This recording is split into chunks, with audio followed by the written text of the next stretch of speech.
Terence Mugova is the sterling entrepreneur behind Educate. In this heartwarming interview, we sat down with Terence to speak about how his stellar academic and professional career, his passion for access to education, and distinct values have guided him along the way to business success.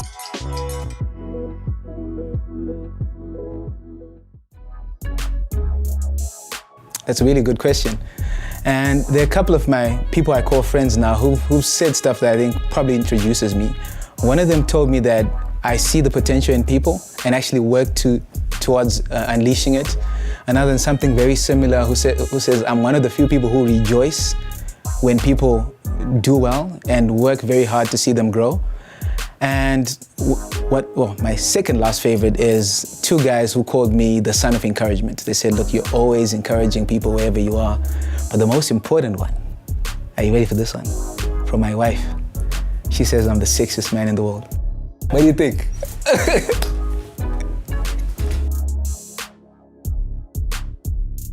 So I think there's some of us that are born with entrepreneurial leanings. So certain things about us that prepare us for that journey. But I think a lot of it comes down to being taught. I'm probably a product of my environment and maybe a little bit of leanings, but more importantly, my environment and the people who I was exposed to and the things that we experienced. So my folks, and I think it was really probably varsity. That's when I can really go back and say, yeah, we became entrepreneurial. Because it came to a point where the jobs that they had were not adequate enough to sort of meet our expenses. And they began to run a grocery/bottle store. And my mom would ask me, can you come with us? I couldn't drive then, so can you come and do stock take? And something just clicked in me, and I just loved just interacting with folks and talking to them, finding out what problems they had and how we could solve them. And yeah, me and my mom almost became partners, and I became like her intern. So I'd like to think it was just spending that much time with my mom, and during those early university years, that's when I began to think, oh, maybe this is something I'd love to do. I almost got kicked out of university. It was a painful experience. So when I got into university, it was so exciting, but no one bothered to look at the bill. And sometime when the due date came, we got a letter and got told, the date's passed, he's out. So I got kicked out of school for that season. And by the grace of God and a very stubborn father, I got the place back. He made me go to school without a place, and we negotiated our way at this. So imagine going to South Africa to negotiate that. But while I was there, something clicked to me, because it is so embarrassing to be in a foreign land, having to negotiate your place. And even worse when you find out that your roommate who's South African doesn't go through the struggle you go through. And I said to myself, man, when I get a chance, I'm gonna make a difference. And it really transformed my worldview. And essentially that's why we started Educate, to give people an access to quality education, because it's gonna give them options. It's gonna let them know what they can be. If it's not the degree, it's just the experience that you're gonna go through that tells you that, hey, wait a minute, I can be someone. So we went on this journey to improve access to education and give people information that can help them make better decisions. When I got there, I realized so many students were just there and doing random degrees and had no purpose for it. So a part of my life was, how can I help these guys see the sacrifices that their parents are making and make the most of it, because this is a rare opportunity we get. And sometimes we take it for granted, but there are people who would love or would die for an opportunity to get a quality education. So essentially that's why we started Educate, to show people the possibilities that are waiting for them out there.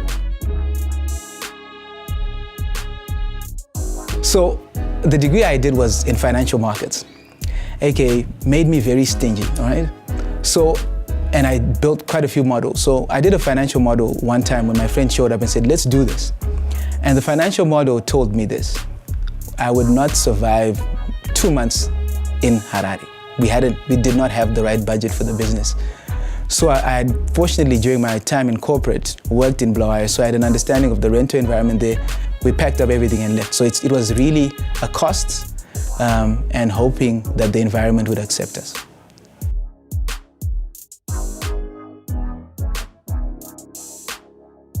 When we moved, like I said, we didn't have that much money. So we said to ourselves, we're gonna move in with my wife's parents, because she's from that part of the country. So 3 months turned into over a year. with the in-laws. Now, if you're Shona, or even, yeah, you know what I'm saying? You'll be probably nodding your head right now and thinking, yo, but like, for me it was taboo, and I knew it was taboo, but it just mattered that much to start. And that's when I just discovered the value of having an amazing wife and having people who just believe in the dream. So we struggled a lot. I'm not gonna lie to you and say things happened. Like during that year, there were times where I did not know where the next meal was gonna come from. Difficult transition, but it made for an amazing journey. Me and my wife got so much closer. And you cannot, I always joke around that my wife is so hot that if she ever decides to leave me, I'm going with her. She believed in me so much that even when I felt like giving up, when I felt like I had taken the family and just put them in the dumps, she just kept reminding us that the vision is much bigger than us. We will get there. So it's getting nicer now that you can afford certain things, and we moved out. For those who are still wondering, we moved out of our parents' house and we've got our own place now finally. So yeah, amazing. But would I do it? Like I said, if I would do it again, yes. The transition, painful, but I think it gets worth it. We genuinely love people. Like, I think we've had so many messages where people send us pictures of them in graduation gear and saying, oh, thank you, you guys made this possible. We've had schools that have been able to avoid certain mishaps because we've been there for them financially. And the coolest one for me, and I know this is probably people expecting the money talk, but like one of my favorite experiences is one of our clients' daughters fell ill. And she needed to get this bill, a hospital bill, sorted out and get into the hospital as soon as possible. And I remember our business is not to give money. Our business is to share hope, to help people get to be the best versions of themselves. And I remember we wrote the doctor a letter and said, look, we're gonna pay this bill. The doctor said, okay. And then I could tell the mom was frazzled, right? Your daughter's needing to do this emergency operation. And I drove her car for her and dropped her daughter off at the hospital and left the daughter getting prepped for an operation. Me and her are still friends today. And for me, that's the impact that I believe. We're building friends and we're building community, because over and above the work we do at Educate, we do stuff like Pitch Night, where we're giving entrepreneurs who like me, who didn't get a chance initially to share their ideas to the world, or would have had to pay quite a bit, we're giving them free platforms where they share their ideas. We're building communities where people genuinely care about each other and want to see each other prosper. We're doing stuff, for example, with Feed the City. And I think for us, it's just getting to a point where we let people know that all we need is each other. And there's so much hope in this world, regardless of what we may be going through as a country. So I look at us as hope merchants. And I think that's hopefully the impact that we're going to leave. So many kids who get out and say, look, I just didn't get a degree. I just didn't get a loan. I got an opportunity to pursue my calling. I got an opportunity to find my true self. There's this law that I've fallen in love with that says, it's the law of self-awareness. It says you must know yourself in order to add value to yourself. So I'm on this wonderful journey with a team to help as many people get to know themselves so they can add value to themselves. Yeah, I love to dance. I love to dance so much. And that was just something, and I used to ask myself, what do I do with this thing? But there was something about music and dancing, and especially when it became dancing for a purpose. So I joined this Christian hip hop dance group called Pleroma. And we had so much fun. We listened to songs and try and do these festivals, but it was so nice. I remember we opened for Benjamin Dube one time, and this guy taught me how to take off my shoes without looking at them. I was like, man, I love to learn. But yeah, I did dance. Actually won the Pimp by the Colonel dance competition. I did that. So for my kids, your dad's a dancer. Okay.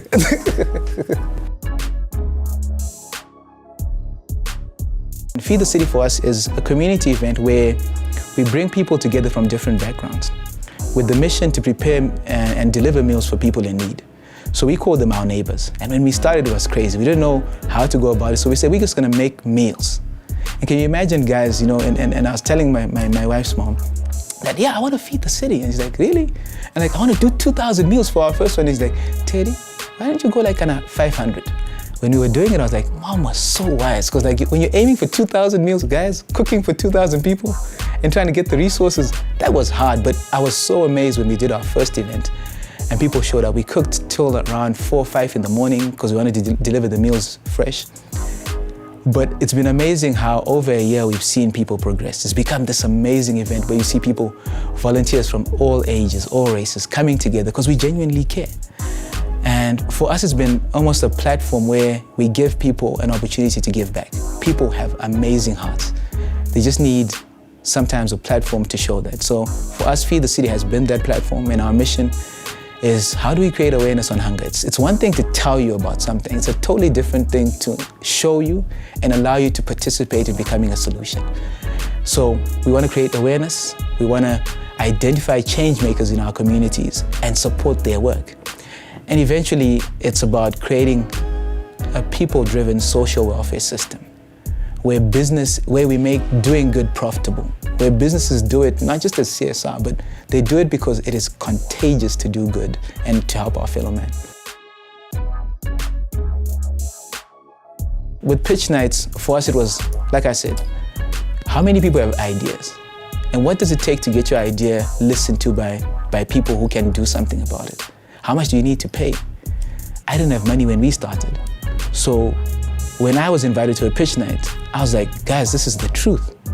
You know, you're giving people a free platform to share their ideas. You never know who's in the room. It could be their next partner. It could be a potential investor. So when I moved over to Blair, I spoke to the founders who've been very supportive of us throughout the years. And I said, we want to launch this in Blair, and they helped us. And we do that every month, the last Friday or the last Thursday of the month. Entrepreneurs come, they share their ideas to a room full of people. And we just watch collaborative brilliance happen, and people get asked questions, they get given advice, and hopefully we'll have a lot more success stories to share in the years to come.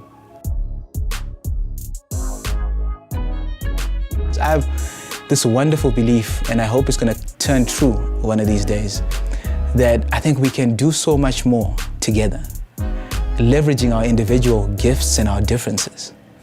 But we just have to find ourselves and be willing to collaborate. So the bigger picture for us is how do we create these communities of collaboration and build one of the best nations to live in? I know it's tough right now, but I genuinely think, man, I genuinely think that we can make this place a place that, you know, people would love to live in, where our kids will look up and say, I'll not be in any other place than Zim. So that's our grander vision. Then how can we build a nation of leaders that care, have a heart for people, have a passion to inspire.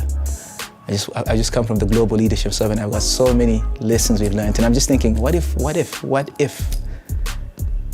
we could do all that?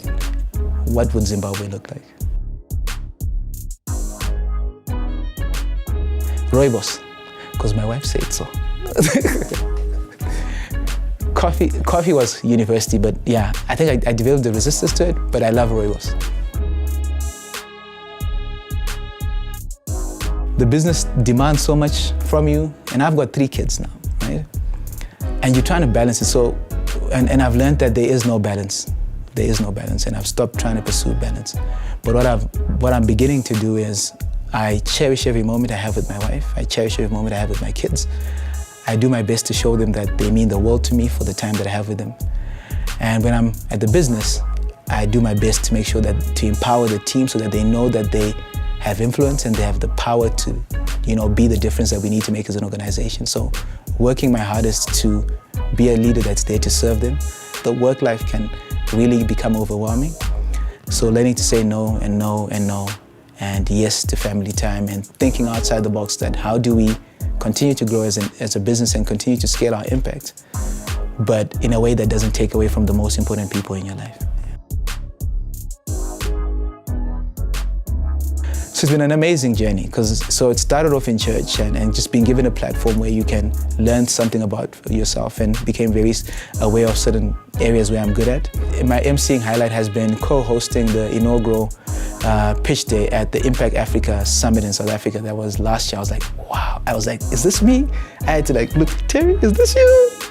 It was so cool. So I enjoy it, but yeah, I enjoy it. It's just where I can be of service. I think that's what I do now. Zim is something else, ne? It has been, man, there have been times where I've you're sitting there and you're at home looking at the sky and saying, will we be there tomorrow? And sometimes it's not as profitable to do certain things, but we do them because for us as a team, we went back and said, why are we in this business? Yeah, we want to be sustainable, yes, but it's never been about the money. We want to be, the money for us is a resource. So how do we remain sustainable, but continue to create that difference? How do we create this movement, create these platforms? So we've pivoted a couple of times. So we looked back and said, what are we really good at? If we were a person, what would we say we're good at? And you find that we've moved from just being loans and some, leadership work to, hey guys, we're really good at, for example, collecting from, parents at private schools. And we've gone and said to schools, hey, instead of loans, we can offer you this service. And I tell you, that's been a game changer for us. It's opened up new doors, and because of that, we're learning how to serve new clients even better and in ways that are relevant to the context we're in. So it's been a lot of pivoting. I believe the people I've been blessed to work with are the reason why we're able to pivot and stay relevant in our spaces. But at the end of it all, we like any other business that's doing its best to survive. But our aim is that we not only survive, but we thrive. And if you're going to close, let's close down, kicking, screaming, shouting, doing all we can. And even if we fail, we're going to do something else and probably be awesome at it. We had some guys accept Christ in our business because of the miracles they saw early on in the business, because they were like, we're supposed to close. I remember the first time we opened, we had enough money to help 6 people. So put it into context, if 7 people had showed up, we would have failed to pay a school and essentially been dead in the water. 6 people showed up. You see how God works? Really cool. But from not having that and just seeing door after door open, and even when things went bad, we had one guy who said, look, I've started praying because of the stuff that I'm encountering in this place. So, man, if God can take a small business like ours and use it to lead people to Him and get people to genuinely serve Him, then man, that's the dream. I'd never see myself doing this without God in it. So that comes from being almost kicked out, right? So you almost get kicked out of something like, hey, this is real, ne? I need to work. But my academic record is not a reflection of me, of my genius, I'll be honest with you. I'm pretty average. I think I went to 4 or 5 primary schools before I settled. I had to do extra lessons quite a bit. My aunt was shocked when I passed. Not university, but when I passed O-level. And I think for me, the academic record in itself, the results, not so much. But I think it's just been, for me, just been a testimony that I can actually learn how to learn. And if I apply myself, I can achieve a lot more than I give myself credit. So it's really been that confidence booster that, oh wow, this can be done. I've done it, and hopefully more people can realize that, yeah.